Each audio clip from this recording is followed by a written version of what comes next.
Ibu,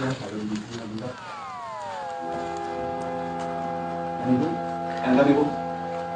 Mang pertambahan kosan jangan orang bergerak nopo. Oh bawa, beli wak. Beli ki mau bergerak nopo mangko. Bergerak nopo. Lo toko ada sih, oi. Tolong beli. Oh, ora masalah, toko ada sih. Oh, sudah tambah sih. Nggih, mboten napa-napa, tak rekam. Betul, kalau ini pengen beli. Nanti menurut Mama. Dan ini kalau Pak RT kali berangkat. Betul ya, betul. Berapa? Ini kan mau energi. Ibu, enten ibu. Mang pertambahan kosan jangan orang bergerak nopo. Oh bawa, beli wak. Beli ki mau bergerak nopo mangko. Bergerak nopo. Lo toko ada sih, oi. Tolong beli. Oh, ora masalah, toko ada sih. Oh, sudah Tambah sih. Nggih, mboten napa-napa, tak rekam. Betul, kalau ini pengen beli. Nanti menurut Mama. Dan ini kalau Pak RT kali berangkat.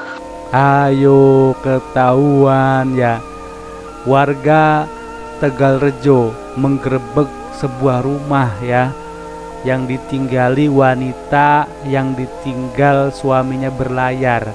Di situ ada diduga oknum Habib berinisial N. Jam 3 pagi warga sudah curiga ya. Ini yang posting pertama kali ya, membuat status mohon dukungannya untuk segera mungkin dari pihak berwenang untuk menjembatani ya, klarifikasi kebenaran kesalahan perihal yang terjadi. Saya pribadi siap. Ini yang posting nih. Namun terpenting mohon hadirkan yang bersangkutan ya, Habib N ini, dan minimal warga yang ikut penggerebegan dan mengedepankan sumpah kejujuran. Wih ya. Nih ada Muhibin nih, yang ada yang balas nih, Muhibinnya nih. Saya nyatakan kasusnya benar katanya, tapi postinganmu kalau diteruskan imbas pasti panjang. Saya ndak mikir Habibnya, biar dia yang tanggung segala konsekuensinya. Saya mikir keluarganya, bapaknya, imamnya, panutannya. Saya kalau diteruskan masih ngoceh terus, kami siap bela ke keluarganya, bukan Habibnya. Saya bukan Muhibin, hanya kebetulan satu RT. Prat. Nah, berarti benar nih ya, berita ini benar, fix ya. aduh, ada aja nih Habib nih ya, masuk ke rumah istri orang jam 3 pagi ya, suaminya berlayar, dia enak-enakan. Aduh, Bib kacau ini Bib nih. Habib Nizar bin Abdul Qadir Basaiban, Ketua Ansor Ranting Tegalrejo, ini lagi ramai nih, katanya digerebek warga ya, sedang ehem dengan istri orang. Syarifah tidak boleh menikah dengan orang biasa. Lelaki Habib ya bebas ehem wanita pribumi. Aduh, kacau. Infonya digerebek Rabu pagi jam 4.30 di Pagulan. Masuk rumah si perempuan jam 1 malam. Nah, masuk rumah jam 1, wah udah kayak maling ya. Emang maling ya, maling apam. Aduh, ini digerebek subuh-subuh ini. Bukannya sholat subuh malah digerebek, ini lagi ehem. Bib, lihat status di Facebooknya nih, lagi rame banget nih, banyak saksinya. Jadi ini nggak hoak ya, banyak saksi, banyak yang posting ya. Nih kayak ngurus siapa banget nih, info mas, sholawatan Habib Nizar di. Nah ini ada yang komen lagi nih, iki valid boten. Nah, valid niki kulo ada bukti dari WA tadi sing di FB emang bu dihapus. Tapi ada buktinya di WA. Iku ceweke tetanggae temenku Mas. Desik cerita tembe. Yang itu, yang tadi bu, mang pertambahan kosan dan mau kan berapa? Oh bawa, beri wak. Niki mau berapa mangkok? Mboten. Berapa? Tahu toko Indonesia. Tukang bikin. Oh, lama sana. Mohon berbuat Pak Ben iki mawon. Oh, sini. Tambah seksi, Mboten nggih mboten napa-napa tak rekam. Betul berapa? Ini pengen biji. Nanti menurut Mama. Nah ini kalau Pak kalau kali angkat. Itu ya betul. Berapa? Ini kan mau energi baru bentar. Yang itu, yang tadi bu, mang pertambahan kosan dan mau kan berapa? Oh bawa, beri wak. Niki mau berapa mangkok? Mboten. Berapa? Tahu toko Indonesia. Tukang bikin. Oh, lama sana. Mohon Toko berbuat Indonesia. Pak Ben iki mawon. Oh, sini. Tambah seksi, Mboten nggih mboten napa-napa tak rekam. Betul berapa? Ini pengen biji. Nanti menurut Mama. Nah ini kalau kali angkat. Aja malah lanang mlebu wedok mlebu lanang. Alesane kula njagani bojone kula. Lah halah. Bojone sampean lho sing arep nyolong sapa? Ran-rane. Bojone jenengan ayu nek nang ngarepe jenengan tok. Wis. Nek nang ngarepe wong liya ki yo ya ora mesti. Nggih, ning aja dadekke alasan niki bojone kula. Kula njagani bojone kula. Bojone sampean lho ran-rane cepat. Wis ora mungkin mlayu rono rene rono. Penting selawatan anteng. Nek masalah mengke kok lewangsul metal, alah teko goleki mesti ketemu. Nggih, aja dadekke alasan. Kula wis bola-bali entuk laporan dan laporan niku mboten mung omong napa ketika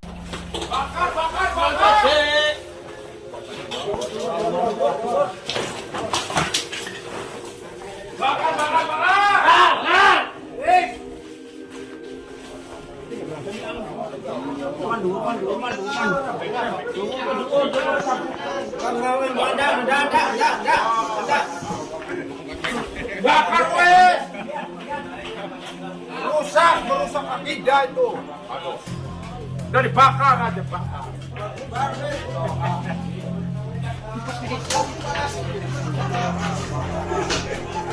Sing gawe moral, umat pada luar.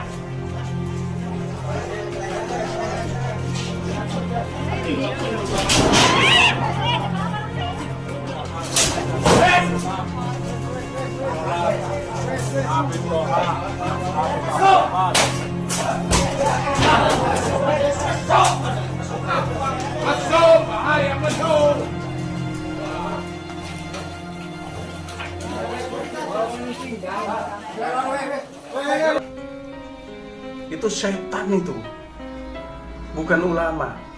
Tapi yang ini merusak daripada marga mereka. Maaf ya, saya daripada mendengar mauidhah mereka, lebih baik saya mendengar guru pribumi. Ya kebetulan saya tidak pernah mengaji kepada mereka. Kenapa ngurusin nasab orang lain? Beginilah jawabannya. Kami bukan mengurusi nasab orang lain yang maslahah lil ummah secara ammah. Tetapi bagaimana jika ada sebagian golongan masyarakat kita yang menindas sesamanya, menipu sesamanya, misalkan ya para habib ini menipu, menindas, ya, membohongi, ya, membodohi, menghina, ya, melecehkan, merendahkan, dan bahkan ada seorang habib yang menzinahi istri orang lain, memerkosa, membunuh, di Banyuwangi itu membakar seluruh anggota keluarga, tak mobil-mobilnya, ya, terus yang berkata jorok itu dan mengatasnamakan Rasulullah Shallallahu Alaihi Wasallam. Terus kita sebagai ulama kiai ustadz tidak membela kebenaran, apa yang akan kita pertanggungjawabkan di hadapan Tuhan nantinya? Ini namanya menghina Rasulullah secara langsung, bukan tidak langsung, secara langsung. Oke, assalamualaikum warahmatullahi wabarakatuh. Selamat malam.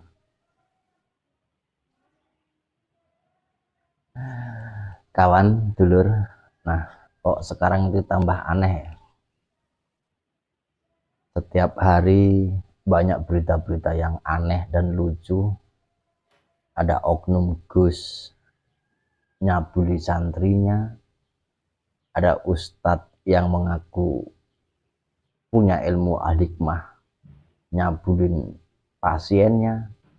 Sekarang ada lagi nih oknum habaib yang menunggangin bini tetangga. Aduh, kok semakin hari semakin terbuka gitu loh. Dari dulu yang difitnah itu dukun, rata-rata yang difitnah dukun melulu. Tapi kok bukti dan kenyataannya sampai sekarang ini dukun yang nyabul nggak ada ya. Dukun pijit nyabul, dukun patah tulang nyabul itu nggak ada ya. Kok yang nyabul dan nipu itu oknum Gus, oknum ustadz, bahkan sekarang oknum habaib loh. Memang luar biasa ya dulur ya. Jadi di tahun-tahun ini mungkin Sang Maha Pencipta ini menunjukkan keasliannya. Keasliannya nih orang cabul, nih Gus penipu. Tapi oknum ya, oknum yang saya katakan ini. Jadi miris gitu dulur ya. Saya melihat berita-berita itu miris. Dulu awalnya saya itu percaya kepada habaib, itu percaya saya itu. Tapi lambat lautnya, lama-lama ada berita yang aneh-aneh. Oknum Gus cabul, oknum ustadz nipu, oknum habaib nunggangin bini tetangga. Parah. Katanya banyak yang ceramah, habaib itu walaupun salah kita harus hormatin katanya. Kata mereka walaupun dia menipu harus kita maafkan, harus kita tutupin karena di badan dia mengalir darah Rasulullah. Nah itu kalau diterapkan gitu bisa hancur semuanya. Makanya sekarang banyak oknum Gus ngedabrus, oknum ustadz yang penipu. Sekarang oknum habaib lagi nunggangin bini tetangga. Salam damai seluruh alam. Assalamualaikum warahmatullahi wabarakatuh.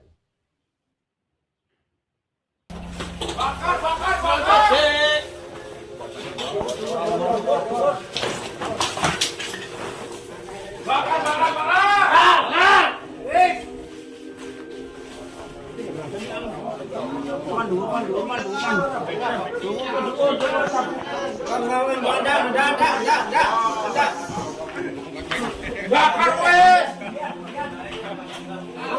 Merusak akidah itu. Aduh. Udah dibakar aja, Pak.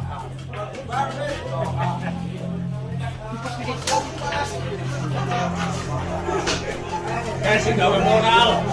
Umat pada luar.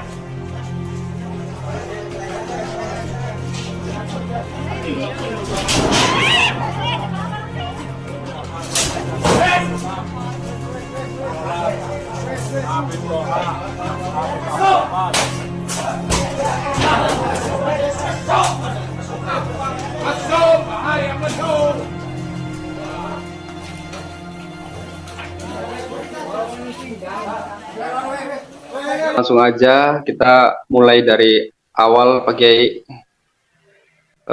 Yang pertama saya informasikan untuk mengenai pekerjaan saya Pak Kiai ya. Baik. Kebetulan saya itu kerja di pasar Pabuaran sebagai penjual sayuran. Dan setiap malam pun saya selalu berangkat malam jam 2, saya berangkat pulang jam 8, jam 9 pagi. Nah, pas di tanggal 24 hari Rabu, 24 bulan? Bulan ini masih bulan September. Oktober. Iya, bulan Oktober. Kemarin tanggal 24 bulan Oktober, hari Selasa, saya libur, nggak bekerja. Nah, mungkin disinilah Allah buka masalah ini. Pas sekitar jam kurang lebihnya jam 2:30 Pak Kiai. Nah, di depan majelis ada perbincangan antara Habib dan jamaah. Habib siapa namanya? Habib Toha. Habib Toha bin Yahya ya? Habib Toha bin Yahya. Di depan ada biasa setiap ini kan pada ngumpul di depan Pak Kiai. Itu majelis apa namanya? Majelis Salawat Hubun Nabi. Hubun Nabi. Iya. Nah, setelah itu saya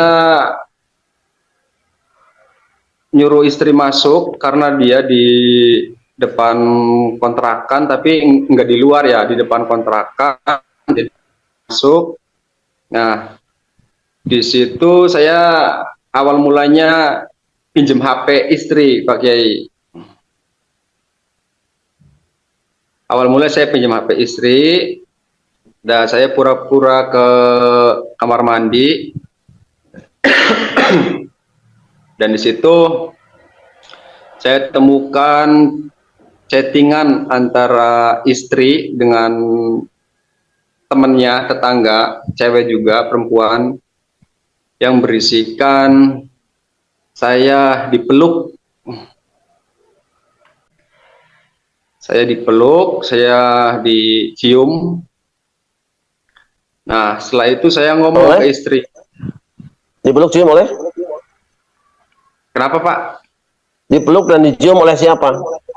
Oleh Habib Toha bin Yahya. Gitu. Nah, setelah itu saya pertanyakan ke istri, apakah benar ini? Aku tanyain ke istri gini. Misalnya tak ditanyain, apakah ini benar kamu selingkuh? Saya bilang gitu kan. Nah, dia tadinya langsung nangis di situ, langsung udah jangan kasih tahu siapa-siapa. Hanya kita aja, katanya jangan kasih tahu. Nah, setelah itu kan saya sedikit emosi dan melonjak Pak Kiai. Saya tuh langsung tarik istri saya keluar pintu. Nah, di situ ada Habib Toha dan jamaahnya di situ pada pergi. Nah, setelah itu saya informasi ke istrinya Habib, suruh keluar untuk menyaksikan, maksudnya untuk sama-sama menyaksikan ada perselingkuhan antara Habib Toha dan istri saya gitu. Nah, itu memang rumah Habib Toha dengan panjenengan dekat ya? Karena iya, rumah itu kan kontrakan samping-sampingan. Oke, samping, jadi sebelah kalau di tempat saya sebelah kidul itu Habib Toha, saya di sebelah lor gitu kalau di sini mah gitu.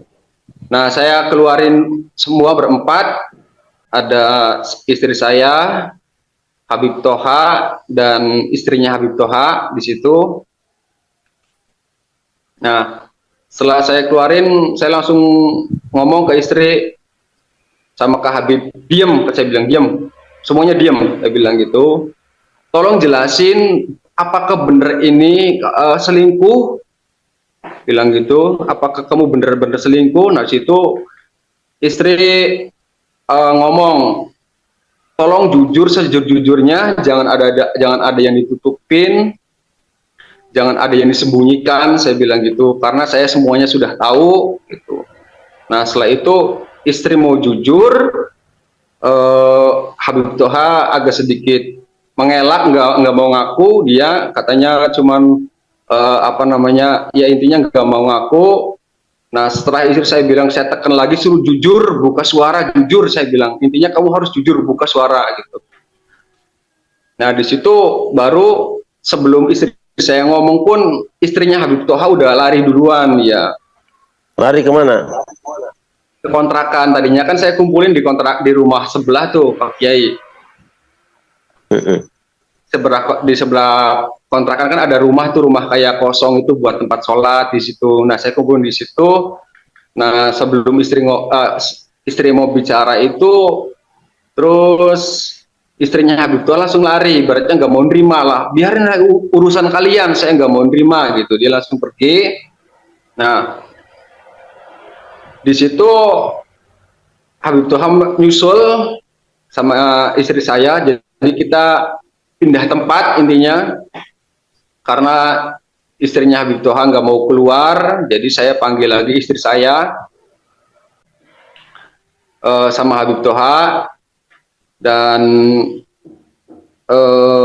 di situ saya interogasi lagi, saya ngomong lagi, tolong jawab jujur, saya bilang saya tahu bahwa istri saya dengan lu bajingan, saya bilang itu. Baik Kang Marga, karena waktu kita sempit, jangan dimatikan. Waktu kita sempit, jadi mohon dijelaskan gini aja. Apa yang terjadi antara istri Kang Marga dengan Habib Toha bin Yahya? Itu hubungan asmara sudah sampai sejauh apa? Apakah mereka sudah sampai berzina atau bagaimana?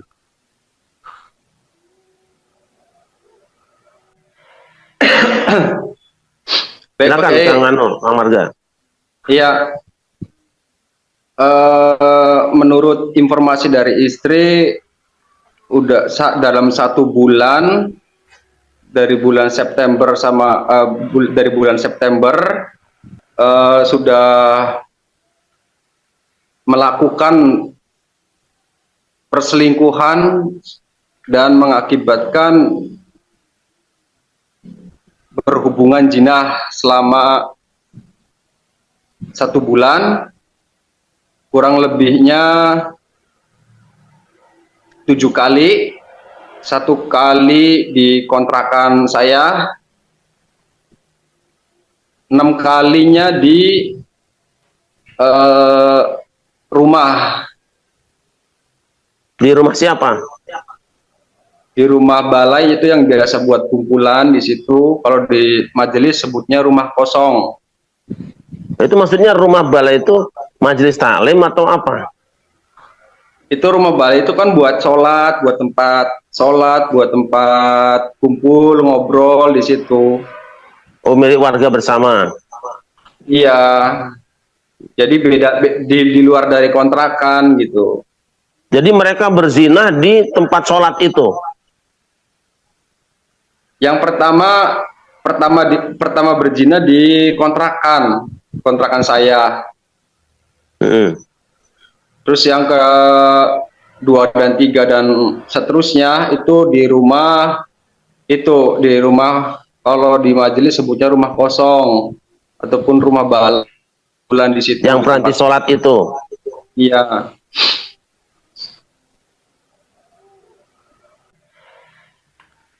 Itu menurut ya, itu kan yang penting itu ya. Terus apa sudah dikonfrontir si Habib Toha bin Yahya itu, sudah mengakui juga? Dua-duanya sudah mengakui bahwa mereka melakukan perselingkuhan dan perzinahan selama kurang lebihnya 7 kali Saya ulangi lagi, yang pertama di kontrakan saya pengakuannya, dan yang keenamnya di rumah balai tempat sholat itu.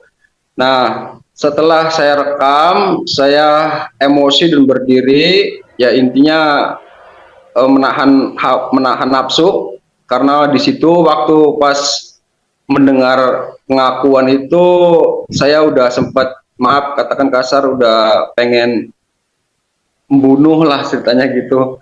Astagfirullah. Cuman karena mungkin saya masih punya iman, masih punya Allah, saya tahan. Saya tujuan awalnya pergi dari situ ke Pak Ketip, dalam artian pengen meminta cerai dengan istri. Saya jelasin ke Pak Ketip seperti ini.